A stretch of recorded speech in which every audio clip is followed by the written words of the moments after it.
The Enchanted April. By Elizabeth von Arnim. Chapter 1. It began in a woman's club in London on a February afternoon, an uncomfortable club, and a miserable afternoon when Mrs. Wilkins, who had come down from Hampstead to shop and had lunched at her club, took up the Times from the table in the smoking room, and running her listless eye down the agony column saw this: to those who appreciate wisteria and sunshine. Small medieval Italian castle on the shores of the Mediterranean to be let furnished for the month of April.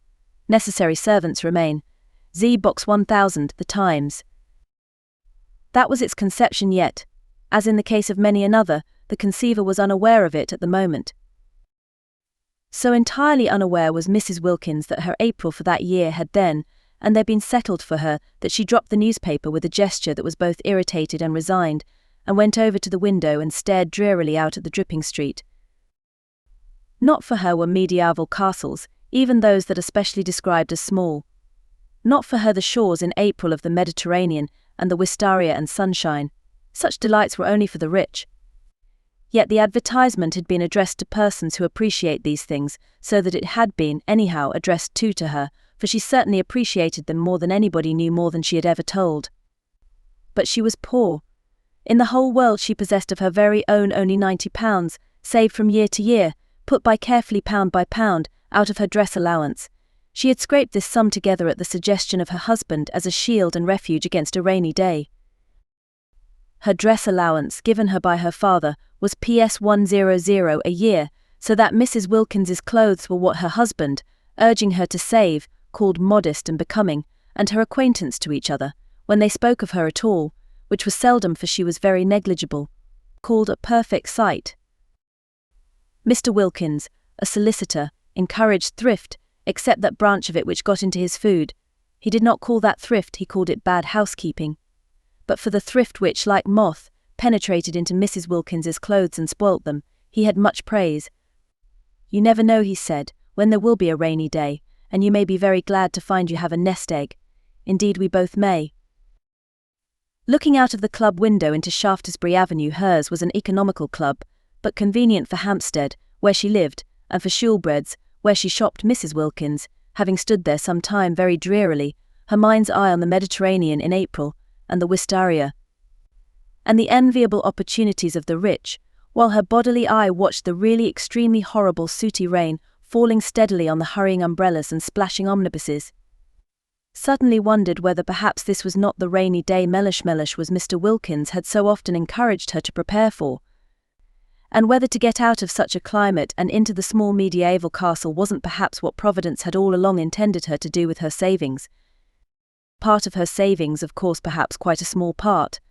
The castle, being medieval, might also be dilapidated, and dilapidations were surely cheap. She wouldn't in the least mind a few of them, because you didn't pay for dilapidations which were already there. On the contrary, by reducing the price you had to pay they really paid you. But what nonsense to think of it. She turned away from the window with the same gesture of mingled irritation and resignation with which she had laid down the Times, and crossed the room towards the door with the intention of getting her mackintosh and umbrella and fighting her way into one of the overcrowded omnibuses and going to Shoolbred's on her way home and buying some soles for Mellish's dinner. Mellish was difficult with fish and liked only soles, except salmon, when she beheld Mrs. Arbuthnot, a woman she knew by sight as also living in Hampstead and belonging to the club, sitting at the table in the middle of the room on which the newspapers and magazines were kept, absorbed, in her turn, in the first page of the Times. Mrs. Wilkins had never yet spoken to Mrs. Arbuthnot, who belonged to one of the various church sets, and who analysed, classified, divided and registered the poor, whereas she and Mellish, when they did go out, went to the parties of impressionist painters, of whom in Hampstead there were many. Mellish had a sister who had married one of them, and lived up on the Heath, and because of this alliance Mrs. Wilkins was drawn into a circle which was highly unnatural to her, and she had learned to dread pictures. She had to say things about them, and she didn't know what to say. She used to murmur, marvellous, and feel that it was not enough. But nobody minded, nobody listened, nobody took any notice of Mrs. Wilkins. She was the kind of person who is not noticed at parties. Her clothes, infested by thrift, made her practically invisible. Her face was non-arresting, her conversation was reluctant, she was shy. And if one's clothes and face and conversation are all negligible, thought Mrs. Wilkins, who recognized her disabilities. What, at parties, is there left of one? Also, she was always with Wilkins, that clean-shaven, fine-looking man, who gave a party, merely by coming to it, a great air. Wilkins was very respectable. He was known to be highly thought of by his senior partners. His sister's circle admired him. He pronounced adequately intelligent judgments on art and artists. He was pithy, he was prudent, he never said a word too much. Nor, on the other hand, did he ever say a word too little. He produced the impression of keeping copies of everything he said, and he was so obviously reliable that it often happened that people who met him at these parties became discontented with their own solicitors, and after a period of restlessness extricated themselves, and went to Wilkins. Naturally, Mrs. Wilkins was blotted out. She said his sister, with something herself of the judicial, the digested, and the final in her manner, should stay at home, but Wilkins could not leave his wife at home. He was a family solicitor, and all such have wives and show them. With his in the week he went to parties, and with his on Sundays he went to church. Being still fairly young, he was 39 and ambitious of old ladies, of whom he had not yet acquired in his practice a sufficient number. He could not afford to miss church, and it was there that Mrs. Wilkins became familiar, though never through words, with Mrs. Arbuthnot. She saw her marshalling the children of the poor into pews. She would come in at the head of the procession from the Sunday school exactly 5 minutes before the choir and get her boys and girls neatly fitted into their allotted seats, and down on their little knees in their preliminary prayer, and up again on their feet just as to the swelling organ. The vestry door opened, and the choir and clergy, big with the litanies and commandments they were presently to roll out, emerged. She had a sad face, yet she was evidently efficient. The combination used to make Mrs. Wilkins wonder, for she had been told by Mellish, on days when she had only been able to get place, that if one were efficient one wouldn't be depressed, and that if one does one's job well one becomes automatically bright and brisk.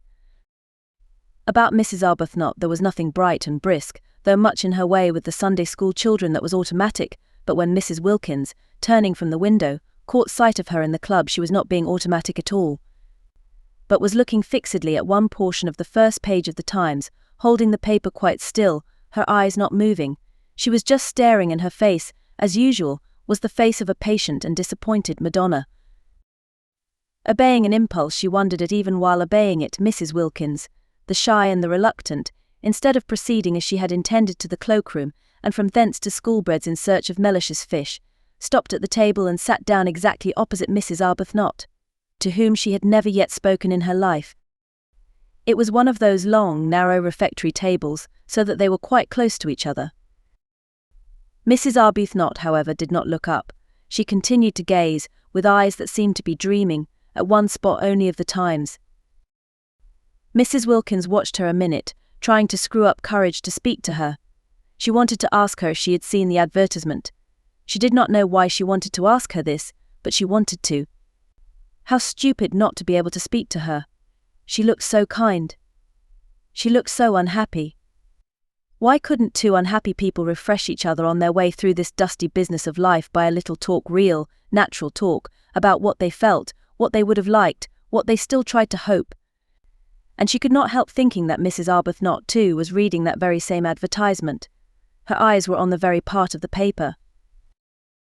Was she, too, picturing what it would be like, the colour, the fragrance, the light, the soft lapping of the sea among little hot rocks? Colour, fragrance, light, sea instead of Shaftesbury Avenue, and the wet omnibuses, and the fish department at Shoolbred's, and the tube to Hampstead, and dinner, and tomorrow the same, and the day after the same, and always the same. Suddenly Mrs. Wilkins found herself leaning across the table. "Are you reading about the medieval castle, and the wistaria?" she heard herself asking. Naturally, Mrs. Arbuthnot was surprised, but she was not half so much surprised as Mrs. Wilkins was at herself for asking. Mrs. Arbuthnot had not yet to her knowledge set eyes on the shabby, lank, loosely put-together figure sitting opposite her, with its small freckled face and big grey eyes almost disappearing under a smashed-down wet weather hat, and she gazed at her a moment without answering. She was reading about the medieval castle and the wistaria, or rather had read about it 10 minutes before, and since then had been lost in dreams of light, of colour, of fragrance, of the soft lapping of the sea, among little hot rocks. "Why do you ask me that?" she said in her grave voice, for her training of, and by the poor had made her grave and patient. Mrs. Wilkins flushed and looked excessively shy and frightened. "Oh, only because I saw it too, and I thought somehow," she stammered. Whereupon Mrs. Arbuthnot, her mind being used to getting people into lists and divisions, from habit considered, as she gazed thoughtfully at Mrs. Wilkins, under what heading, supposing she had to classify her, she could most properly be put.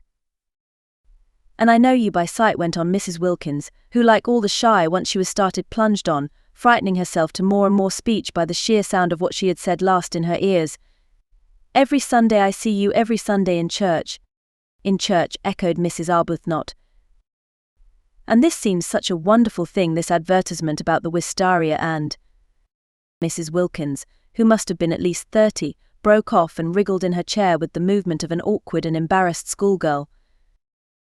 "It seems so wonderful," she went on in a kind of burst, "and it is such a miserable day, but—" And then she sat looking at Mrs. Arbuthnot with the eyes of an imprisoned dog.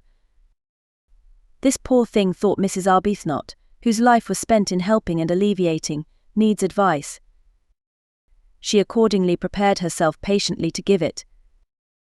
"If you see me in church," she said, kindly and attentively, "I suppose you live in Hampstead too?" "Oh yes," said Mrs. Wilkins. And she repeated, her head on its long thin neck drooping a little, as if the recollection of Hampstead bowed her, "Oh yes." Where asked Mrs. Arbuthnot, who, when advice was needed, naturally first proceeded to collect the facts. But Mrs. Wilkins, laying her hand softly and caressingly on the part of the Times where the advertisement was, as though the mere printed words of it were precious, only said, "Perhaps that's why this seems so wonderful." "No, I think that's wonderful anyhow," said Mrs. Arbuthnot, forgetting facts and faintly sighing. "Then you were reading it?" "Yes," said Mrs. Arbuthnot, her eyes going dreamy again. "Wouldn't it be wonderful?" murmured Mrs. Wilkins. "Wonderful," said Mrs. Arbuthnot.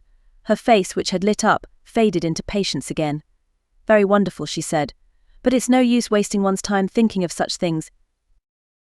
"Oh, but it is," was Mrs. Wilkins's quick, surprising reply, because it was so much unlike the rest of her, the characterless coat and skirt, the crumpled hat, the undecided wisp of hair straggling out.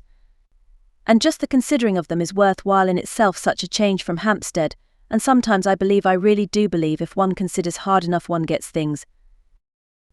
Mrs. Arbuthnot observed her patiently. In what category would she, supposing she had to, put her? "Perhaps," she said, leaning forward a little, "you will tell me your name.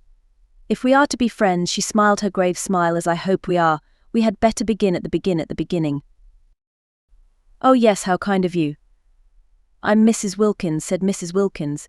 "I don't expect," she added, flushing, as Mrs. Arbuthnot said nothing, "that it conveys anything to you. Sometimes it doesn't seem to convey anything to me either." But she looked round with a movement of seeking help. "I am Mrs. Wilkins." She did not like her name.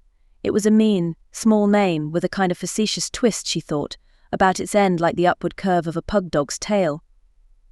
There it was, however, there was no doing anything with it. Wilkins she was, and Wilkins she would remain, and though her husband encouraged her to give it on all occasions as Mrs. Mellish Wilkins, she only did that when he was within earshot, for she thought Mellish made Wilkins worse, emphasizing it in the way Chatsworth on the gate posts of a villa emphasizes the villa. When first he suggested she should add Mellish, she had objected for the above reason, and after a pause Mellish was much too prudent to speak, except after a pause, during which presumably he was taking a careful mental copy of his coming observation. He said, much displeased, "But I am not a villa," and looked at her as he looks who hopes, for perhaps the 100th time, that he may not have married a fool. Of course he was not a villa, Mrs. Wilkins assured him. She had never supposed he was. She had not dreamed of meaning. She was only just thinking. The more she explained, the more earnest became Mellish's hope, familiar to him by this time, for he had then been a husband for 2 years, that he might not by any chance have married a fool, and they had a prolonged quarrel. If that can be called a quarrel which is conducted with dignified silence on one side and earnest apology on the other, as to whether or no Mrs. Wilkins had intended to suggest that Mr. Wilkins was a villa. I believe she had thought when it was at last over it took a long while that anybody would quarrel about anything when they've not left off being together for a single day for 2 whole years. What we both need is a holiday.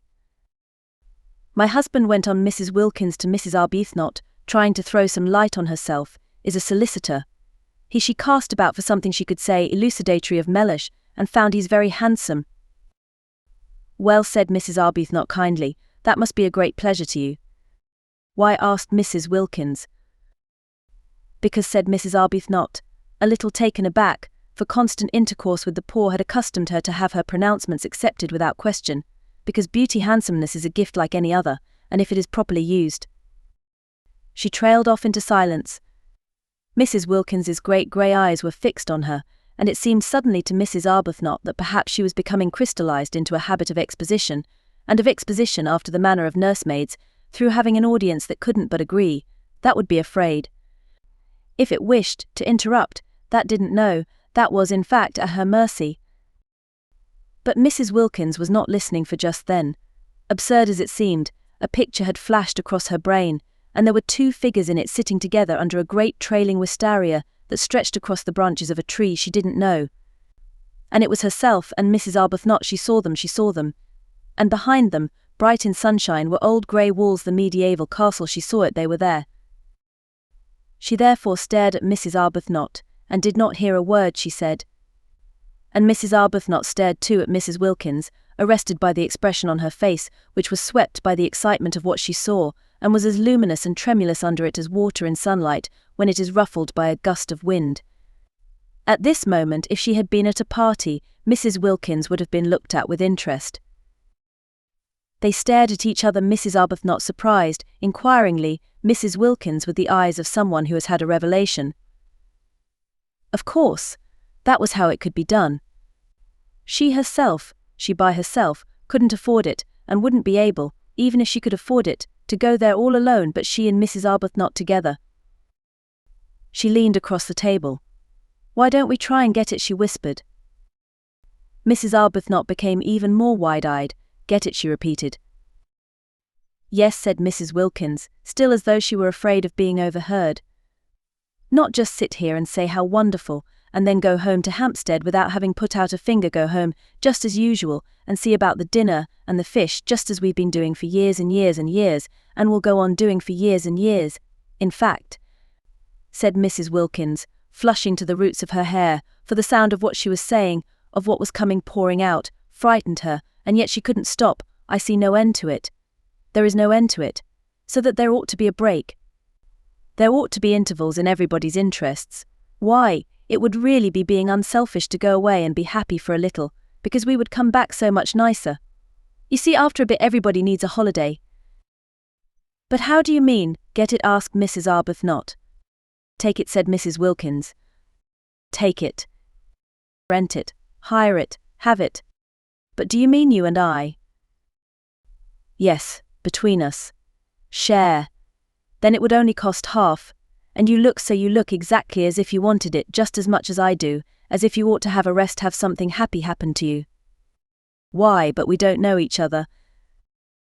But just think how well we would if we went away together for a month. And I've saved for a rainy day, and I expect so have you. And this is the rainy day, look at it. She is unbalanced, thought Mrs. Arbuthnot, yet she felt strangely stirred. Think of getting away for a whole month from everything to heaven. She shouldn't say things like that, thought Mrs. Arbuthnot. The vicar, yet she felt strangely stirred. It would indeed be wonderful to have a rest, a cessation. Habit, however, steadied her again, and years of intercourse with the poor made her say, with the slight though sympathetic superiority of the explainer, but then, you see, heaven isn't somewhere else, it is here and now, we are told so. She became very earnest, just as she did when trying patiently to help and enlighten the poor. Heaven is within us, she said in her gentle, low voice. We are told that on the very highest authority. And you know the lines about the kindred points, don't you? Oh yes, I know them, interrupted Mrs. Wilkins impatiently.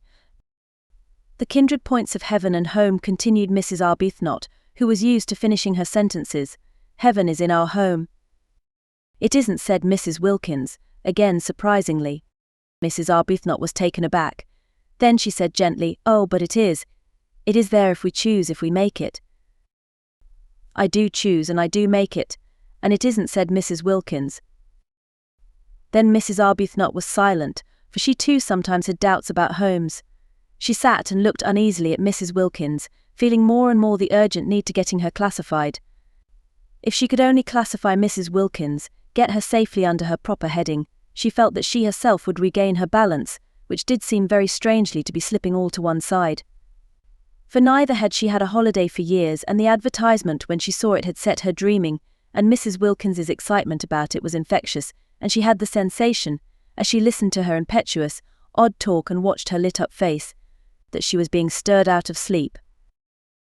Clearly Mrs. Wilkins was unbalanced, but Mrs. Arbuthnot had met the unbalance before. Indeed, she was always meeting them, and they had no effect on her own stability at all, whereas this one was making her feel quite wobbly, quite as though to be off and away from her compass points of God, husband, home and duty. She didn't feel as if Mrs. Wilkins intended Mr. Wilkins to come too and just for once be happy, would be both good and desirable. Which of course it wasn't, which certainly of course it wasn't. She, also, had a nest egg, invested gradually in the post office savings bank, but to suppose that she would ever forget her duty, the extent of drawing it out and spending it on herself, was surely absurd. Surely she wouldn't ever do such a thing. Surely she couldn't ever forget her poor, forget misery and sickness as completely as that. No doubt a trip to Italy would be extraordinarily delightful, but there were many delightful things one would like to do, and what was strength given to one for except to help one not to do them? Steadfast as the points of the compass to Mrs. Arbuthnot were the great 4 facts of life: God, husband, home, duty. She had gone to sleep on these facts years ago, after a period of much misery, her head resting on them as on a pillow, and she had a great dread of being awakened out of so simple and untroublesome a condition. Therefore it was that she searched with earnestness for a heading under which to put Mrs. Wilkins, and in this way illumine and steady her own mind, and sitting there looking at her uneasily after her last remark, and feeling herself becoming more and more unbalanced and infected, she decided pro tem, as the vicar said at meetings, to put her under the heading nerves. It was just possible that she ought to go straight into the category hysteria, which was often only the antechamber to lunacy, but Mrs. Arbuthnot had learned not to hurry people into their final categories, having on more than one occasion discovered with dismay that she had made a mistake. And how difficult it had been to get them out again, and how crushed she had been with the most terrible remorse. Yes, nerves. Probably she had no regular work for others, thought Mrs. Arbuthnot, no work that would take her outside herself. Evidently she was rudderless, blown about by gusts, by impulses. Nerves was almost certainly her category, or would be quite soon if no one helped her. Poor little thing, thought Mrs. Arbuthnot, her own balance returning hand in hand with her compassion, and unable, because of the table, to see the length of Mrs. Wilkins's legs. All she saw was her small, eager, shy face, and her thin shoulders, and the look of childish longing in her eyes for something that she was sure was going to make her happy. No, such things didn't make people happy, such fleeting things. Mrs. Arbuthnot had learned in her long life with Frederick he was her husband, and she had married him at 20 and was now 33, where alone true joys are to be found. They are to be found, she now knew, only in daily, in hourly, living for others. They are to be found only hadn't she over and over again taken her disappointments and discouragements there, and come away comforted. At the feet of God. Frederick had been the kind of husband whose wife betakes herself early to the feet of God. From him to them had been a short though painful step. It seemed short to her in retrospect, but it had really taken the whole of the first year of their marriage, and every inch of the way had been a struggle, and every inch of it was stained, she felt at the time, with her heart's blood. All that was over now, she had long since found peace.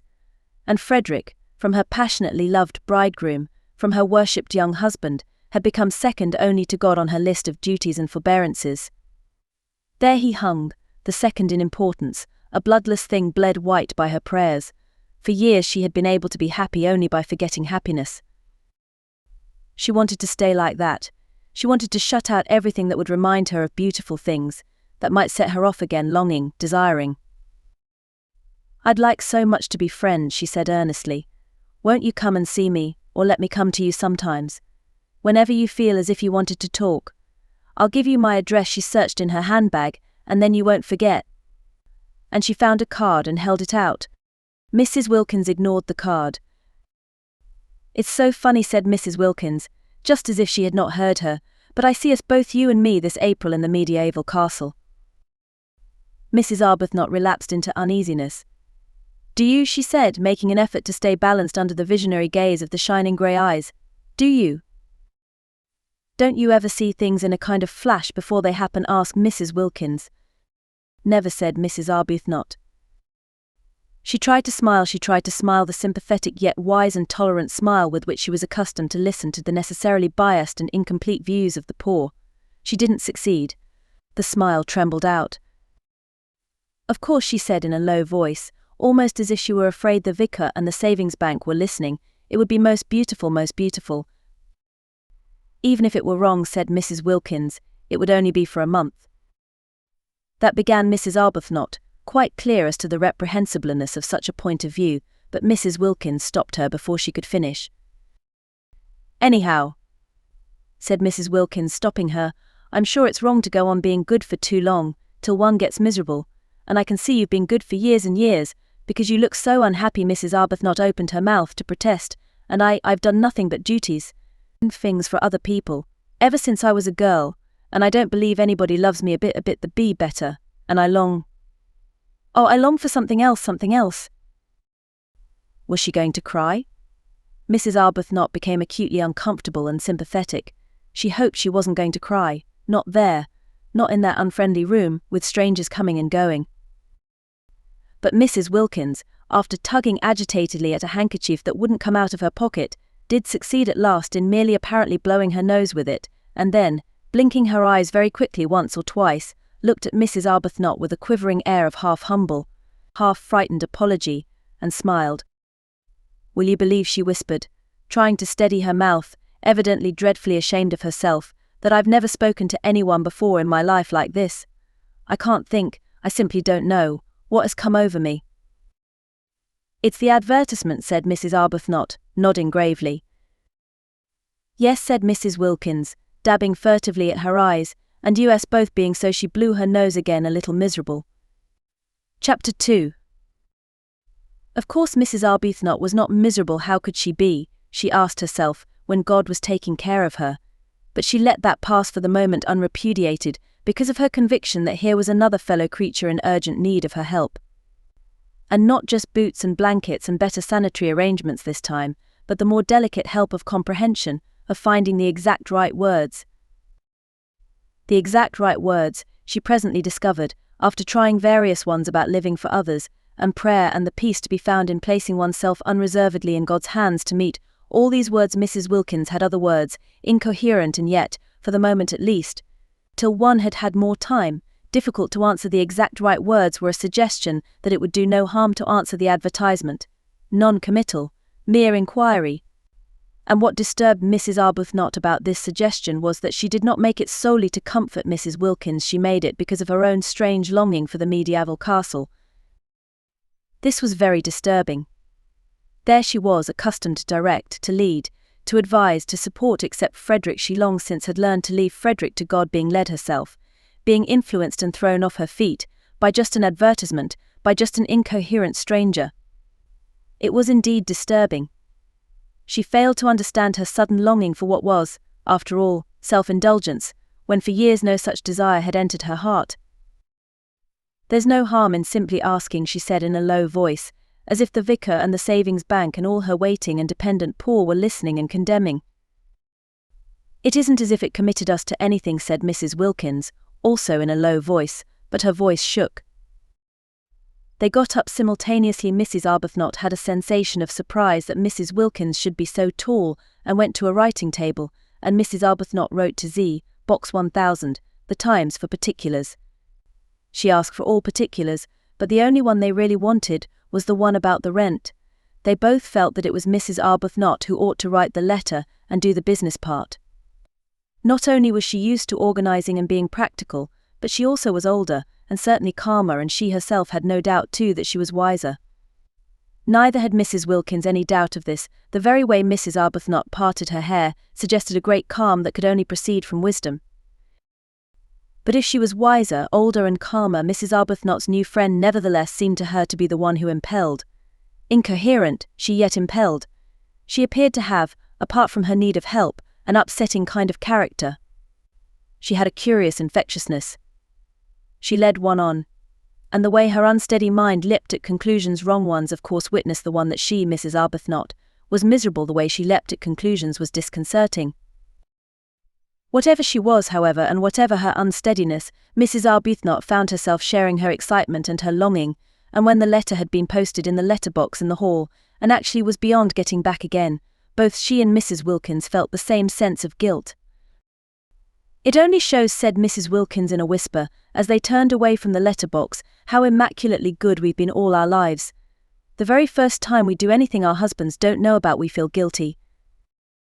"I'm afraid I can't say I've been immaculately good," gently protested Mrs. Arbuthnot, a little uncomfortable at this fresh example of successful leaping at conclusions, for she had not said a word about her feeling of guilt. "Oh, but I'm sure you have. I see you being good, and that's why you're not happy." She shouldn't say things like that, thought Mrs. Arbuthnot. I must try and help her not to. Aloud she said gravely, "I don't know why you insist that I'm not happy. When you know me better, I think you'll find that I am. And I'm sure you don't mean really that goodness, if one could attain it, makes one unhappy." "Yes, I do," said Mrs. Wilkins. "Our sort of goodness does. We have attained it, and we are unhappy. There are miserable sorts of goodness and happy sorts. The sort we'll have at the medieval castle, for instance, is the happy sort." "That is, supposing we go there," said Mrs. Arbuthnot restrainingly. She felt that Mrs. Wilkins needed holding on to. "After all, we've only written just to ask. Anybody may do that. I think it quite likely we shall find the conditions impossible, and even if they were not, probably by tomorrow we shall not want to go." "I see," yes, there was Mrs. Wilkins's answer to that. All this was very unbalancing. Mrs. Arbuthnot, as she presently splashed through the dripping streets on her way to a meeting she was to speak at, was in an unusually disturbed condition of mind. She had, she hoped, shown herself very calm to Mrs. Wilkins, very practical and sober, concealing her own excitement. But she was really extraordinarily moved, and she felt happy, and she felt guilty, and she felt afraid, and she had all the feelings, though this she did not know, of a woman who has come away from a secret meeting with her lover. That, indeed, was what she looked like when she arrived late on her platform. She, the open-browed, looked almost furtive as her eyes fell on the staring wooden faces, waiting to hear her try and persuade them to contribute to the alleviation of the urgent needs of the Hampstead poor. Each one convinced that they needed contributions themselves. She looked as though she were hiding something discreditable but delightful. Certainly her customary clear expression of candour was not there, and its place was taken by a kind of suppressed and frightened pleasedness, which would have led a more worldly-minded audience to the instant conviction of recent, and probably impassioned love-making. "Beauty, beauty, beauty." The words kept ringing in her ears as she stood on the platform talking of sad things to the sparsely attended meeting. She had never been to Italy. Was that really what her nest egg was to be spent on after all? Though she couldn't approve of the way Mrs. Wilkins was introducing the idea of predestination into her immediate future, just as if she had no choice, just as if to struggle, or even to reflect, were useless, it yet influenced her. Mrs. Wilkins's eyes had been the eyes of a seer. Some people were like that, Mrs. Arbuthnot knew, and if Mrs. Wilkins had actually seen her at the medieval castle, it did seem probable that struggling would be a waste of time. Still, to spend her nest egg on self-indulgence, the origin of this egg had been corrupt, but she had at least supposed its end was to be creditable. Was she to deflect it from its intended destination, which alone had appeared to justify her keeping it, and spend it on giving herself pleasure? Mrs. Arbuthnot spoke on and on, so much practiced in the kind of speech that she could have said it all in her sleep, and at the end of the meeting, her eyes dazzled by her secret visions, she hardly noticed that nobody was moved in any way whatever, least of all in the way of contributions. But the vicar noticed. The vicar was disappointed. Usually his good friend and supporter Mrs. Arbuthnot succeeded better than this, and what was even more unusual, she appeared, he observed, not even to mind. "I can't imagine," he said to her as they parted, speaking irritably, for he was irritated both by the audience and by her, "what these people are coming to. Nothing seems to move them." "Perhaps they need a holiday," suggested Mrs. Arbuthnot, an unsatisfactory, a queer reply, the vicar thought. In February he called, after her sarcastically. "Oh no, not till April," said Mrs. Arbuthnot over her shoulder. Very odd, thought the vicar. Very odd indeed, and he went home, and was not perhaps quite Christian to his wife. That night in her prayers Mrs. Arbuthnot asked for guidance. She felt she ought really to ask, straight out and roundly, that the medieval castle should already have been taken by someone else, and the whole thing thus be settled, but her courage failed her. Suppose her prayer were to be answered? No, she couldn't ask it, she couldn't risk it.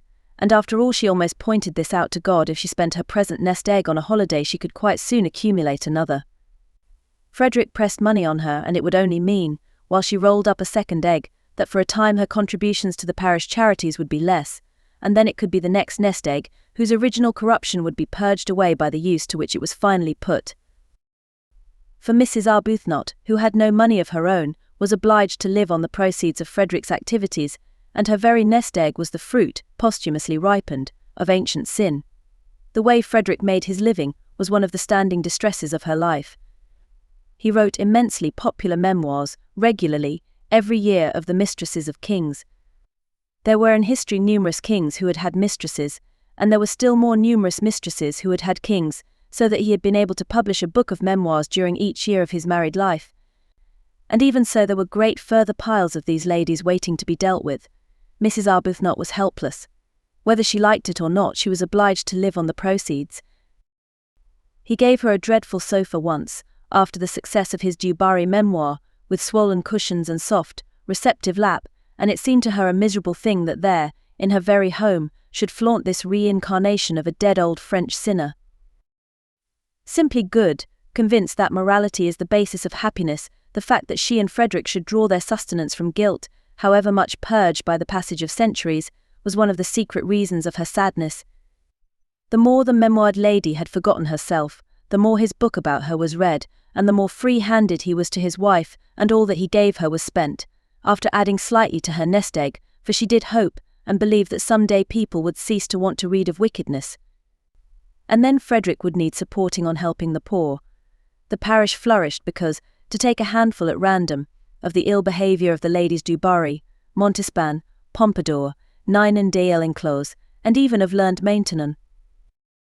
The poor were the filter through which the money was passed, to come out, Mrs. Arbuthnot hoped, purified. She could do no more. She had tried in days gone by to think the situation out, to discover the exact right course for her to take, but had found it, as she had found Frederick, too difficult, and had left it, as she had left Frederick, to God. Nothing of this money was spent on her house or dress; those remained, except for the great soft sofa, austere. It was the poor who profited. Their very boots were stout with sins. But how difficult it had been! Mrs. Arbuthnot, groping for guidance, prayed about it to exhaustion. Ought she perhaps to refuse to touch the money, to avoid it as she would have avoided the sins which were its source? But then what about the parish's boots? She asked the vicar what he thought, and through much delicate language, evasive and cautious, it did finally appear that he was for the boots. At least she had persuaded Frederick. When first he began his terrible successful career, he only began it after their marriage. When she married him, he had been a blameless official attached to the library of the British Museum to publish the memoirs under another name, so that she was not publicly branded. Hampstead read the books with glee, and had no idea that their writer lived in its midst. Frederick was almost unknown, even by sight, in Hampstead. He never went to any of its gatherings. Whatever it was he did in the way of recreation was done in London, but he never spoke of what he did, or whom he saw. He might have been perfectly friendless for any mention he ever made of friends to his wife. Only the vicar knew where the money for the parish came from, and he regarded it, he told Mrs. Arbuthnot, as a matter of honour not to mention it. And at least her little house was not haunted by the loose-lived ladies, for Frederick did his work away from home. He had 2 rooms near the British Museum, which was the scene of his exhumations, and there he went every morning, and he came back long after his wife was asleep. Sometimes he did not come back at all. Sometimes she did not see him for several days together. Then he would suddenly appear at breakfast, having let himself in with his latchkey the night before, very jovial and good-natured and free-handed, and glad if she would allow him to give her something, a well-fed man, contented with the world, a jolly, full-blooded, satisfied man. And she was always gentle, and anxious that his coffee should be as he liked it. He seemed very happy. Life, she often thought, however much one tabulated, was yet a mystery. There were always some people it was impossible to place. Frederick was one of them. He didn't seem to bear the remotest resemblance to the original Frederick. He didn't seem to have the least need of any of the things he used to say were so important and beautiful: love, home, complete communion of thoughts, complete immersion in each other's interests. After those early painful attempts to hold him up to the point from which they had hand in hand so splendidly started, attempts in which she herself had got terribly hurt and the Frederick she supposed she had married was mangled out of recognition, she hung him up finally by her bedside as the chief subject of her prayers, and left him, except for those, entirely to God. She had loved Frederick too deeply to be able now to do anything but pray for him. He had no idea that he never went out of the house without her blessing going with him too, hovering, like a little echo of finished love, round that once dear head. She didn't dare think of him as he used to be, as he had seemed to her to be in those marvellous first days of their love-making, of their marriage. Her child had died, she had nothing, nobody of her own to lavish herself on. The poor became her children, and God the object of her love. What could be happier than such a life, she sometimes asked herself, but her face, and particularly her eyes, continued sad. Perhaps when we're old, perhaps when we are both quite old, she would think wistfully. Chapter 3. The owner of the medieval castle was an Englishman, a Mr. Briggs, who was in London at the moment, and wrote that it had beds enough for 8 people, exclusive of servants, 3 sitting rooms, battlements, dungeons, and electric light. The rent was PS60 for the month, the servants' wages were extra, and he wanted references, he wanted assurances that the second half of his rent would be paid, the first half being paid in advance, and he wanted assurances of respectability from a solicitor, or a doctor, or a clergyman. He was very polite in his letter, explaining that his desire for references was what was usual and should be regarded as a mere formality. Mrs. Arbuthnot and Mrs. Wilkins had not thought of references, and they had not dreamed a rent could be so high. In their minds had floated sums like 3 guineas a week or less, seeing that the place was small and old. £60 for a single month. It staggered them.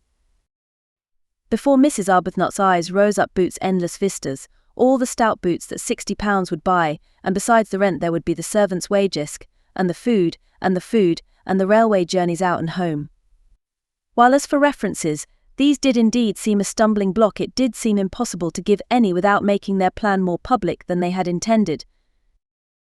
They had both, even Mrs. Arbuthnot, lured for once away from perfect candour by the realization of the great saving of trouble, and criticism and imperfect explanation would produce. They had both thought it would be a good plan to give out, each to her own circle, their circles being luckily distinct, that each was going to stay with a friend who had a house in Italy. It would be true as far as it went. Mrs. Wilkins asserted that it would be quite true, but Mrs. Arbuthnot thought it wouldn't be quite, and it was the only way, Mrs. Wilkins said, to keep Mellish even approximately quiet. To spend any of her money just on the mere getting to Italy would cause him indignation. What he would say if he knew she was renting part of a medieval castle on her own account, Mrs. Wilkins preferred not to think.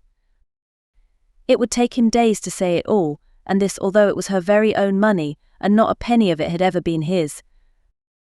"But I expect," she said, "your husband is just the same. I expect all husbands are alike in the long run." Mrs. Arbuthnot said nothing, because her reason for not wanting Frederick to know was the exactly opposite one. Frederick would be only too pleased for her to go. He would not mind it in the very least indeed. He would hail such a manifestation of self-indulgence and worldliness with an amusement that would hurt, and urge her to have a good time, and not to hurry home with a crushing detachment. Far better, she thought, to be missed by Mellish than to be sped by Frederick. To be missed, to be needed, from whatever motive, was, she thought, better than the complete loneliness of not being missed or needed at all. She therefore said nothing, and allowed Mrs. Wilkins to leap at her conclusions unchecked. But they did, both of them, for a whole day feel that the only thing to be done was to renounce the medieval castle, and it was in arriving at this bitter decision that they really realized how acute had been their longing for it. Then Mrs. Arbuthnot, whose mind was trained in the finding of ways out of difficulties, found a way out of the reference difficulty, and simultaneously Mrs. Wilkins had a vision revealing to her how to reduce the rent. Mrs. Arbuthnot's plan was simple, and completely successful. She took the whole of the rent in person to the owner, drawing it out of her savings bank again. She looked furtive and apologetic, as if the clerk must know the money was wanted for purposes of self-indulgence, and going up with the 6 £10 notes in her handbag to the address near the Brompton Oratory, where the owner lived, presented them to him, waiving her right to pay only half. And when he saw her, and her parted hair and soft dark eyes and sober apparel, and heard her grave voice, he told her not to bother about writing round for those references. "It'll be all right," he said, scribbling a receipt for the rent. "Do sit down, won't you? Nasty day, isn't it? You'll find the old castle has lots of sunshine, whatever else it hasn't got. Husband going." Mrs. Arbuthnot, unused to anything but candour, looked troubled at this question and began to murmur inarticulately, and the owner at once concluded that she was a widow, a war one, of course, for other widows were old, and that he had been a fool not to guess it. "Oh, I'm sorry," he said, turning red right up to his fair hair. "I didn't mean H.M. He ran his eye over the receipt he had written. "Yes, I think that's all right," he said, getting up and giving it to her. "Now," he added, taking the 6 notes she held out and smiling, for Mrs. Arbuthnot was agreeable to look at. "I'm richer and you're happier. I've got money, and you've got San Salvatore. I wonder which is best." "I think you know," said Mrs. Arbuthnot with her sweet smile. He laughed and opened the door for her. It was a pity the interview was over. He would have liked to ask her to lunch with him. She made him think of his mother, of his nurse, of all things kind and comforting, besides having the attraction of not being his mother or his nurse. "I hope you'll like the old place," he said, holding her hand a minute at the door. The very feel of her hand, even through its glove, was reassuring. It was the sort of hand, he thought, that children would like to hold in the dark. "In April, you know, it's simply a mass of flowers. And then there's the sea. You must wear white. You'll fit in very well. There are several portraits of you there." "Portraits? Madonnas, you know. There's one on the stairs really exactly like you." Mrs. Arbuthnot smiled and said goodbye and thanked him. Without the least trouble, and at once she had got him placed in his proper category. He was an artist, and of an effervescent temperament. She shook hands and left, and he wished she hadn't. After she was gone, he supposed that he ought to have asked for those references, if only because she would think him so unbusinesslike not to, but he could as soon have insisted on references from a saint in a nimbus as from that grave, sweet lady. Rose Arbuthnot. Her letter, making the appointment, lay on the table. Pretty name. That difficulty, then, was overcome. But there still remained the other one, the really annihilating effect of the expense on the nest eggs, and especially on Mrs. Wilkins's, which was in size, compared with Mrs. Arbuthnot's, as the egg of the plover to that of the duck.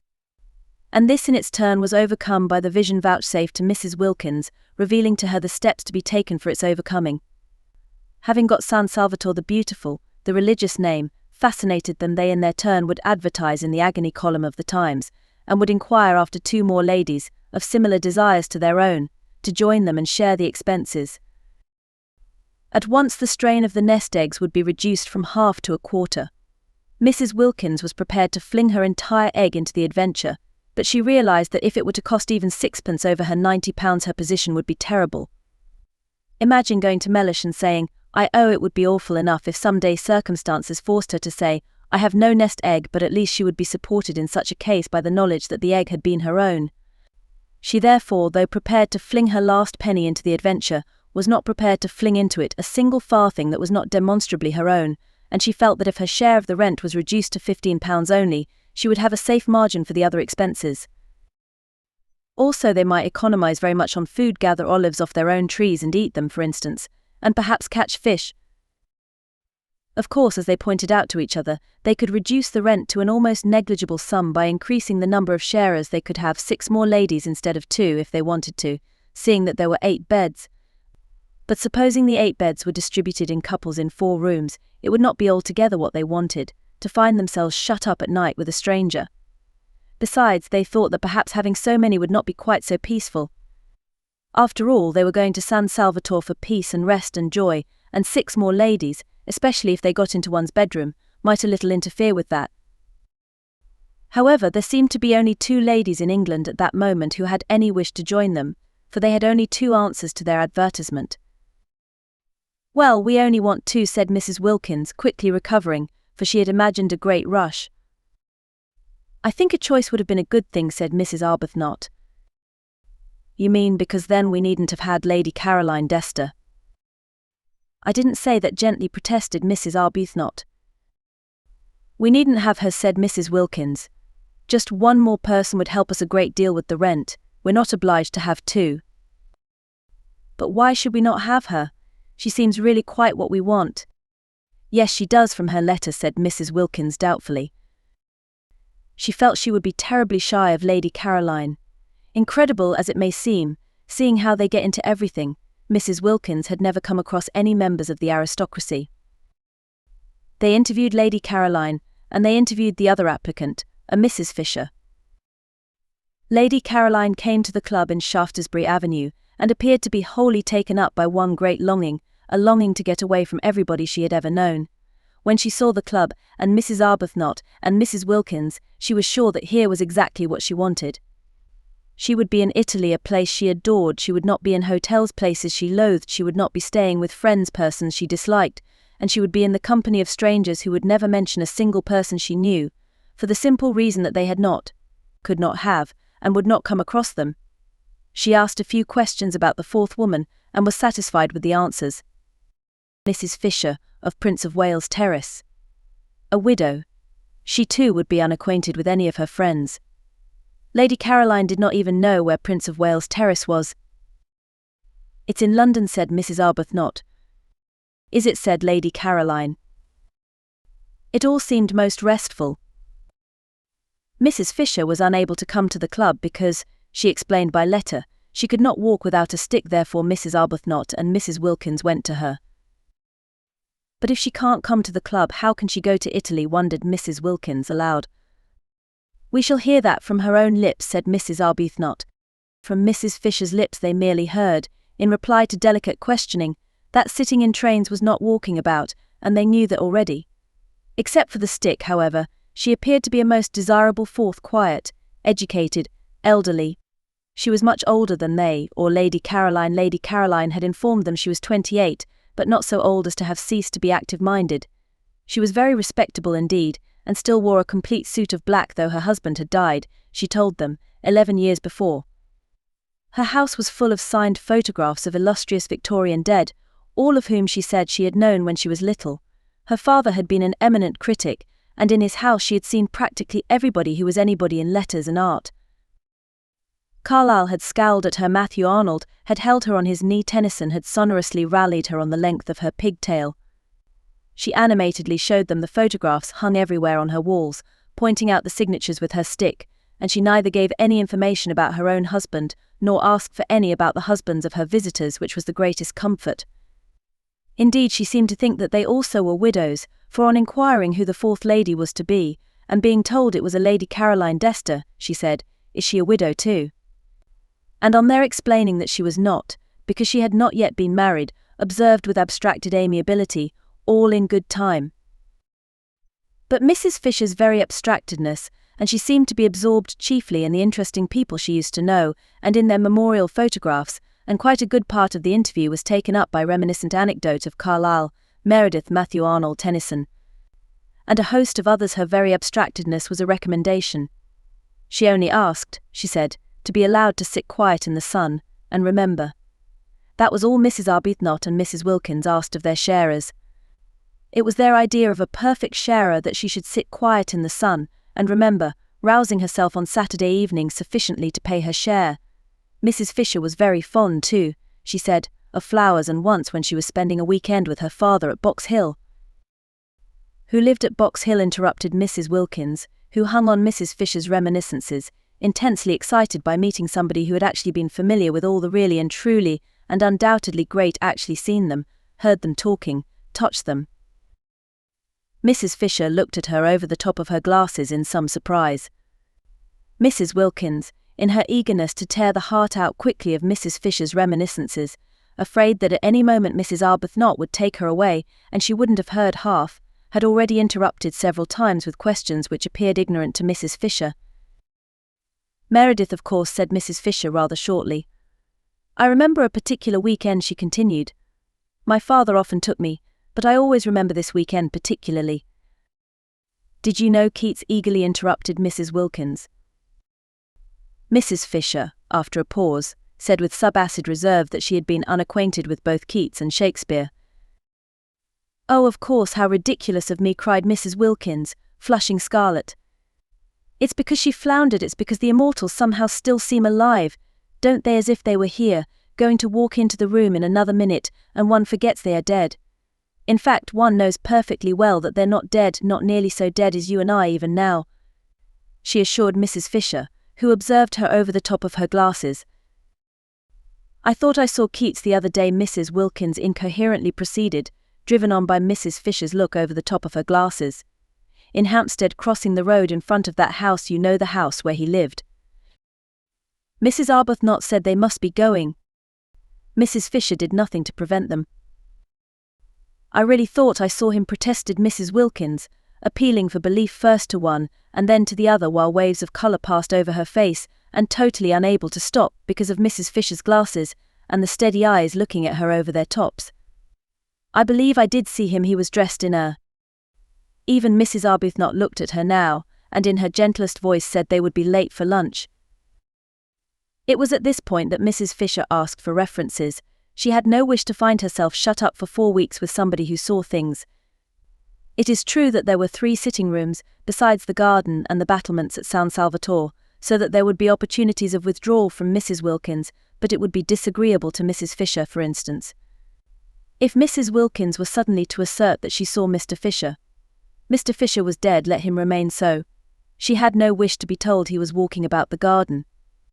The only reference she really wanted, for she was much too old and firmly seated in her place in the world for questionable associates to matter to her, was one with regard to Mrs. Wilkins's health. Was her health quite normal? Was she an ordinary, everyday, sensible woman? Mrs. Fisher felt that if she were given even one address she would be able to find out what she needed. So she asked for references, and her visitors appeared to be so much taken aback. Mrs. Wilkins, indeed, was instantly sobered that she added, "It is usual." Mrs. Wilkins found her speech first, but she said, "Aren't we the ones who ought to ask for some from you?" And this seemed to Mrs. Arbuthnot too the right attitude. Surely it was they who were taking Mrs. Fisher into their party, and not Mrs. Fisher who was taking them into it. For answer, Mrs. Fisher, leaning on her stick, went to the writing table and in a firm hand wrote down 3 names and offered them to Mrs. Wilkins, and the names were so respectable, they were so momentous, they were so nearly august, that just to read them was enough.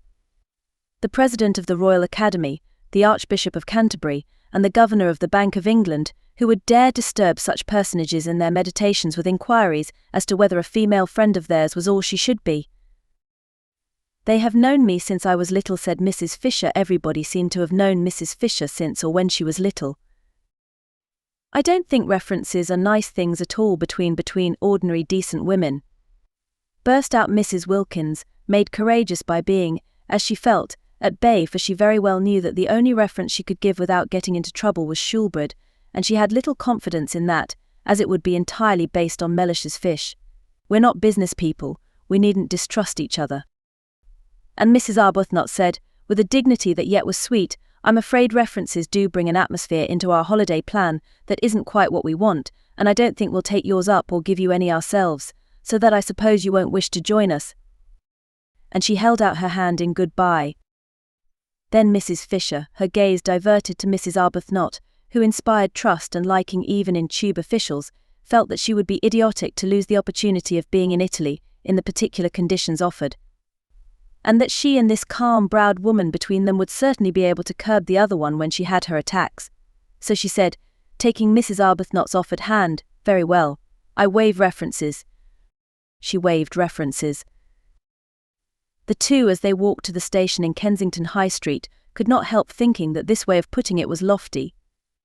Even Mrs. Arbuthnot, spendthrift of excuses for lapses, thought Mrs. Fisher might have used other words, and Mrs. Wilkins, by the time she got to the station, and the walk and the struggle on the crowded pavement with other people's umbrellas had warmed her blood, actually suggested waiving Mrs. Fisher.